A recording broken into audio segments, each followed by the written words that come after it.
കൃപാസനം പത്രം September 2025 part 1.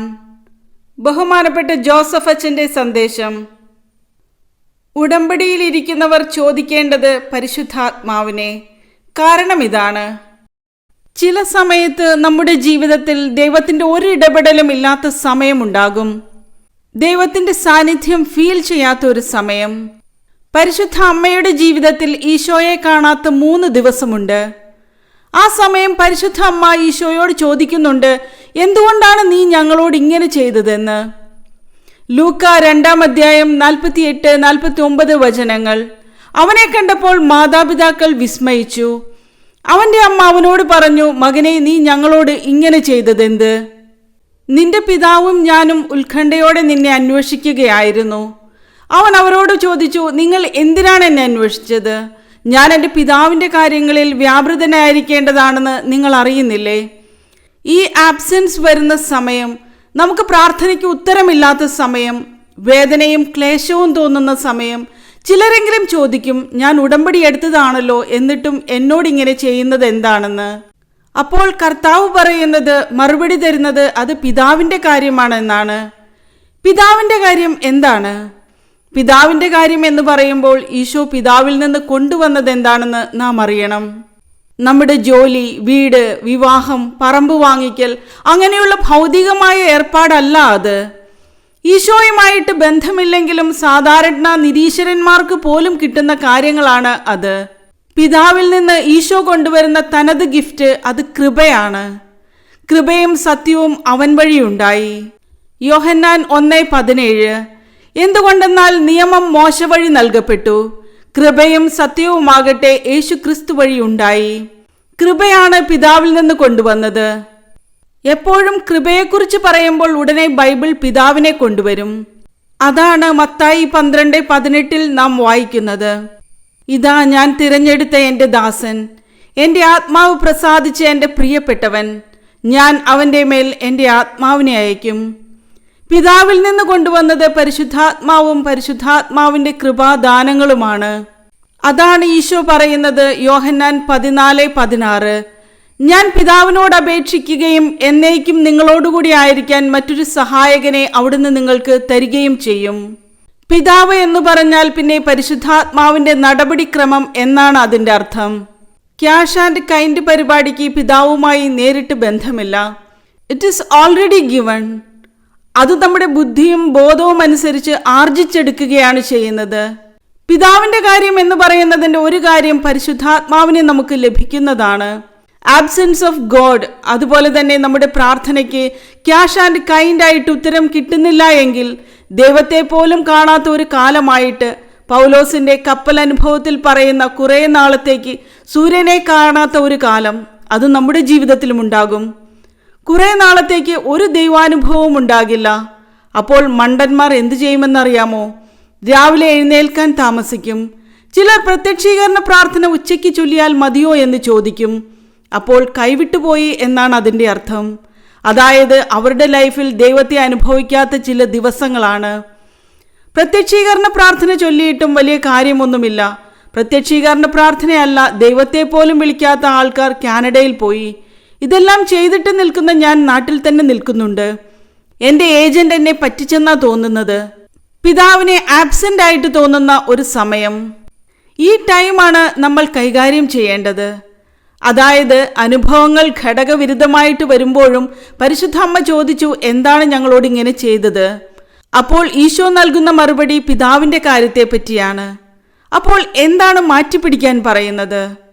സ്ഥലം വിൽക്കണേ, സ്ഥലം വിൽക്കണേ എന്ന് പറഞ്ഞുകൊണ്ട് എല്ലാ പ്രാർത്ഥനാ സങ്കേതങ്ങളിലും കയറിയിറങ്ങി നടക്കാതെ ദൈവം വിഷയം മാറ്റിപ്പിടിക്കാൻ പറയും.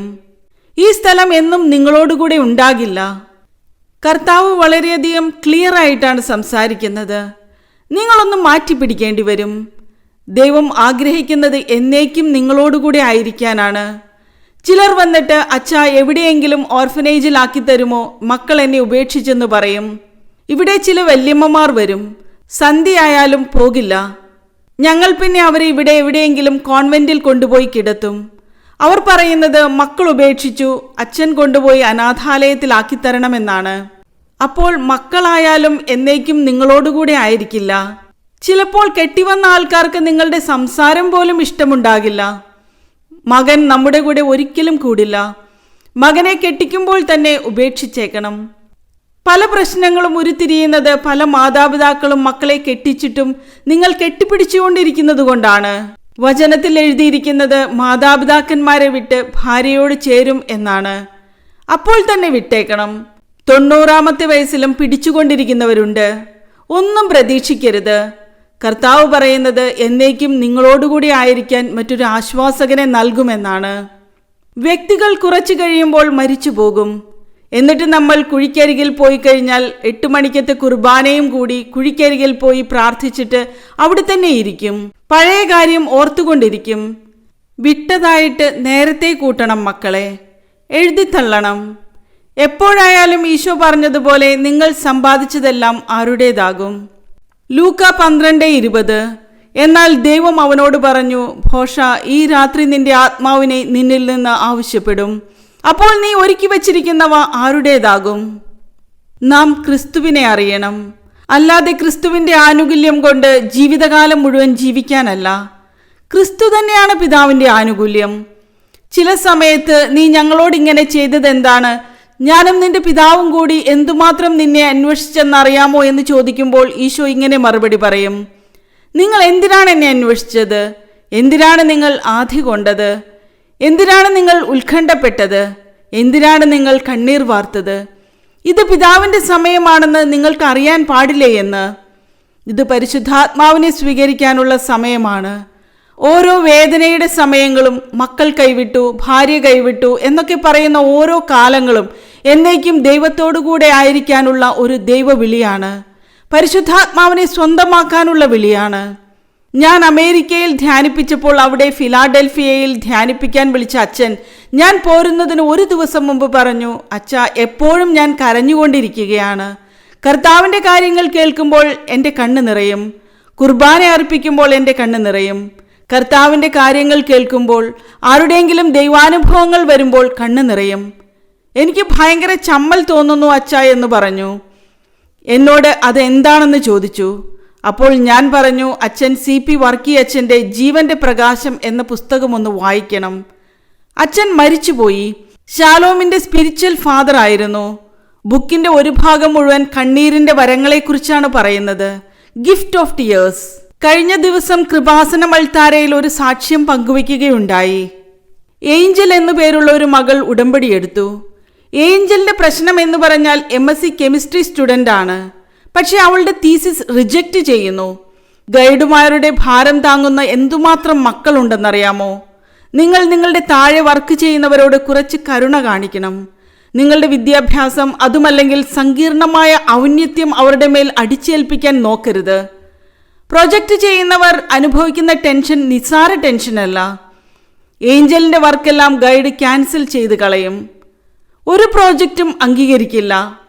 ആ മകൾ എബവ് ആവറേജ്, നല്ല എലഗൻറ്റ് സ്റ്റുഡൻ്റ് ആണ്, കോൺഫിഡൻസ് ഉള്ള ആളാണ്. പക്ഷെ ഇയാളുടെ അടുത്ത് തോറ്റുപോകുന്നു. അവസാനം അവൾ ജീവിതം അടിയറ വെച്ചപ്പോൾ ആരോ പറഞ്ഞു ഉടമ്പടി എടുത്താൽ അമ്മ മാതാവ് ഹെൽപ്പ് ചെയ്യുമെന്ന്. ഉടനെ ഏഞ്ചൽ വന്ന് ഉടമ്പടി എടുത്തു. ഏഞ്ചലിൻ്റെ ഉടമ്പടിയുടെ ഗുണം എന്ന് പറയുന്നത് അവൾ ചെയ്യുന്ന കാര്യങ്ങൾ പക്കാ സീരിയസ് ആയിരിക്കും. അവൾ ആദ്യമേ എഴുതിയത് എന്താണെന്നറിയാമോ? പരിശുദ്ധാത്മാവിനെ നൽകണമെന്നാണ് എഴുതിയിരിക്കുന്നത്. ഇത്രയും പ്രശ്നങ്ങളുണ്ട് കൊച്ചിന്, പക്ഷെ ആദ്യം എഴുതിയിരിക്കുന്നത് പരിശുദ്ധാത്മാവിനെ നൽകണമെന്നാണ്. നമുക്ക് അലോട്ട് ചെയ്യാൻ പ്രൊവിഷനുള്ള വിഷയം ആദ്യം വെച്ചാൽ കിട്ടാൻ എളുപ്പമാണ്. അതുപോലെ തന്നെ ദൈവത്തിന് തരാൻ എളുപ്പം എന്താണ്? പരിശുദ്ധാത്മാവിനെയാണ്. പരിശുദ്ധാത്മാവിനെ തരുന്നതിനല്ല പ്രശ്നം, സ്വീകരിക്കുന്നതിനാണ് പ്രശ്നം. പരിശുദ്ധാത്മാവ് സൗജന്യദാനമാണ്. നമ്മൾ ഈ ഉടമ്പടി മുഴുവൻ ചെയ്യുന്നത് പരിശുദ്ധാത്മാവിനെ സ്വീകരിക്കാനുള്ള ഇൻഫ്രാസ്ട്രക്ചർ ഡെവലപ്പ് ചെയ്യുകയാണ്. ഈശോ പറഞ്ഞത് എന്താണ്? ഈ ആത്മാവിനെ സ്വീകരിക്കാൻ ലോകത്തിന് പറ്റില്ല എന്ന്. അതാണ് പ്രശ്നം. തരുന്നതിന് ഒരു പ്രശ്നവുമില്ല. ഞാൻ എൻ്റെ പിതാവിനോട് ചോദിക്കുകയും നിങ്ങളോടുകൂടി ആയിരിക്കാൻ മറ്റൊരു ആശ്വാസകനെ അയച്ചു തരികയും ചെയ്യും. തന്നിട്ട് കാര്യമില്ല, പക്ഷെ നമുക്ക് സ്വീകരിക്കാൻ പറ്റില്ല. യോഹന്നാൻ 14:17. ഈ സത്യാത്മാവിനെ സ്വീകരിക്കാൻ ലോകത്തിന് സാധിക്കുകയില്ല. കാരണം അതവനെ കാണുകയോ അറിയുകയോ ചെയ്യുന്നില്ല. എന്നാൽ നിങ്ങൾ അവനെ അറിയുന്നു, കാരണം അവൻ നിങ്ങളോടൊത്ത് വസിക്കുന്നു, നിങ്ങളിൽ ആയിരിക്കുകയും ചെയ്യും. ലോകമാണ് പ്രോബ്ലത്തിൽ നിൽക്കുന്നത്. ഉടമ്പടിയിലെ ഓരോ നിബന്ധനകളും ഉൾക്കൊള്ളിച്ചിരിക്കുന്നത് ഈ ആത്മാവിനെ സ്വീകരിക്കാൻ നിങ്ങളെ ഒരുക്കുന്നതിൻ്റെ ഭാഗമായാണ്. നിങ്ങളുടെ സ്റ്റാറ്റസ് ലോവർ ചെയ്യും. നിങ്ങൾ വലിയ തഹസിൽദാറാണ്, കളക്ടറാണ്, സ്ഥലത്തെ വലിയ ആളാണ് എന്നൊക്കെ പറഞ്ഞിരുന്നിട്ട് ഒരു കാര്യവുമില്ല.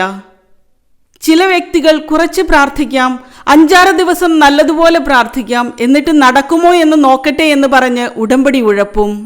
അത് ലോകാരൂപിയാണ്. അതാണ് ഈശോ പറഞ്ഞത്, തരുന്നതിന് കുഴപ്പമില്ല, സ്വീകരിക്കാനാണ് കുഴപ്പം. ഞാൻ എങ്ങനെയാണ് പത്രം കൊടുക്കുന്നത്? അവർ നമ്മളെ തന്തയ്ക്ക് വിളിക്കുമോ? തോന്നിവാസം പറയുമോ? തന്തയ്ക്ക് വിളി കേട്ടാലും ഒറ്റയ്ക്ക് പോകണം. കാരണം നിന്റെ കൂടെ സഞ്ചാരി മാതാവ് ഉണ്ടെന്നുള്ള ബോധ്യമുണ്ടാകണം. കർത്താവ് നിന്റെ കൂടെയുണ്ട്, ഞാൻ നിന്നെ ആശീർവദിച്ചയക്കുന്നു.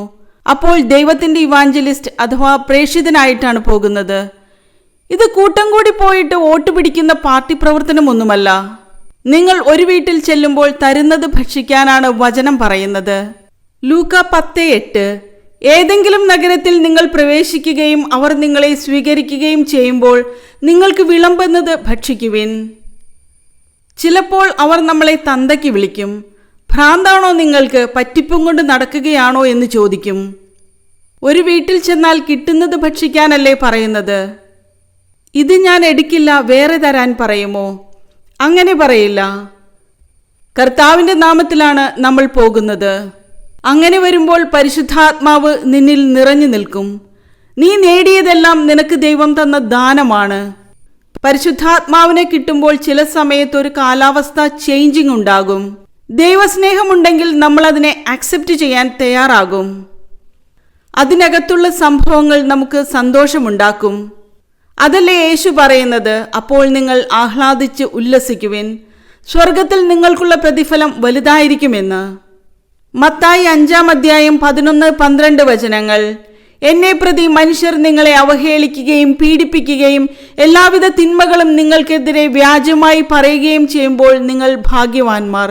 നിങ്ങൾ ആനന്ദിച്ചാഹ്ലാദിക്കുവിൻ, സ്വർഗത്തിൽ നിങ്ങളുടെ പ്രതിഫലം വലുതായിരിക്കും. നിങ്ങൾക്ക് മുമ്പുണ്ടായിരുന്ന പ്രവാചകന്മാരെയും അവർ ഇപ്രകാരം പീഡിപ്പിച്ചിട്ടുണ്ട്. ആഹ്ലാദമുണ്ടാകുന്ന സംഭവം അതാണ്. അതുപോലെ തന്നെ പരിശുദ്ധാത്മാവിൻ്റെ ഒരു ദാനം എന്ന് പറയുന്നത് ഗിഫ്റ്റ് ഓഫ് ടിയേഴ്സ് ആണ്. കാരണം കർത്താവിനെ കുറിച്ച് കേൾക്കുമ്പോൾ തന്നെ കണ്ണ് നിറയാൻ തുടങ്ങും. വചനം വായിക്കാൻ തുടങ്ങുമ്പോൾ കണ്ണ് നിറയാൻ തുടങ്ങും. സത്യസന്ധമായിട്ട് ഉടമ്പടി ചെയ്യുമ്പോൾ 24 മണിക്കൂറും നീ ദൈവത്തിൻ്റെ സാന്നിധ്യത്തിലാകും. ദൈവികമായ കാര്യങ്ങൾ കേൾക്കുമ്പോഴും പറയുമ്പോഴും കണ്ണ് നിറഞ്ഞു വരും ദൈവസ്നേഹത്താൽ.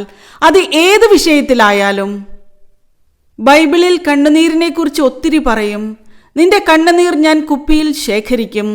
സങ്കീർത്തനം 126:5-6 വചനങ്ങളിൽ വായിക്കുന്നത് പോലെ അവർ കണ്ണീരോടെ വിതയ്ക്കുന്നു, ജയഘോഷത്തോടെ കൊയ്തുകൊണ്ടുവരുന്നു. അപ്പോൾ കണ്ണീരിൽ വിതയ്ക്കുന്നു എന്ന് പറയുമ്പോൾ ഓർക്കുക, ആത്മാവിലാണ്, അഭിഷേകത്തിലാണ് സംഭവം ചെയ്യുന്നത്. ഏഞ്ചൽ ഉടമ്പടി ചെയ്തു കഴിയുമ്പോൾ ആ പണ്ടുണ്ടായിരുന്ന തീസിസ് അതുപോലെ തന്നെ കൊണ്ടുപോയി കൊടുത്തപ്പോൾ എക്സലന്റ് എന്ന് പറഞ്ഞു. അയാളെ മാറ്റിക്കളഞ്ഞു ദൈവം. അയാളെ മാറ്റിയില്ല, പക്ഷെ അയാളുടെ മനസ്സ് മാറ്റി. ഇവൾ പണ്ട് കാണിക്കുമ്പോൾ തെറ്റു പറയുന്ന സംഭവം തന്നെയാണ് ഇപ്പോൾ കാണിക്കുമ്പോൾ ഗുഡ്, എക്സലന്റ് എന്നും പറഞ്ഞു കൊടുക്കുന്നത്. ദൈവത്തിനൊരു സമയം മതി. ഉടമ്പടി പുതുക്കിയ ആൾക്കാർ പരിശുദ്ധാത്മാവിൽ വളരാൻ വേണ്ടി ഇനി പ്രത്യേകം ശ്രദ്ധിക്കണമെന്നാണ് അതിൻ്റെ അർത്ഥം. ദൈവമാതാവ് പ്രത്യക്ഷപ്പെട്ടതിൻ്റെ ഭാഗമായിട്ടാണ് ഉടമ്പടി വരുന്നത്. അതിനാണ് നമ്മൾ പ്രത്യക്ഷീകരണ പ്രാർത്ഥന ചൊല്ലുന്നത്. പ്രാർത്ഥന ചൊല്ലാൻ വേണ്ടി തന്നിരിക്കുന്ന സമയം 5:30 മുതൽ 6:30 വരെയാണ്. അതിനുള്ളിൽ നിങ്ങൾ ചൊല്ലിയിരിക്കണം. അതിൻ്റെ കൂടെയാണ് അച്ഛൻ്റെ കൂടെ നിങ്ങൾ ഡെയിലി ബ്രെഡ് കേൾക്കുന്നത്. അത് ഷെയർ ചെയ്യണം. അതിൻ്റെ കൂടെ ഈ പ്രാർത്ഥനയിൽ പങ്കെടുത്തിട്ട് അതിൻ്റെ അഭിഷേകം മേടിച്ചിട്ട് വേണം എല്ലാ ദിവസവും മുന്നോട്ട് പോകാൻ. അനുഗ്രഹമൊക്കെ വിരൽത്തുമ്പിലാണ്. പക്ഷെ ചോദിക്കേണ്ടത് ആരെയാണ്? പരിശുദ്ധാത്മാവിനെയാണ് ചോദിക്കേണ്ടത്. ദൈവം നിങ്ങളെ അനുഗ്രഹിക്കട്ടെ.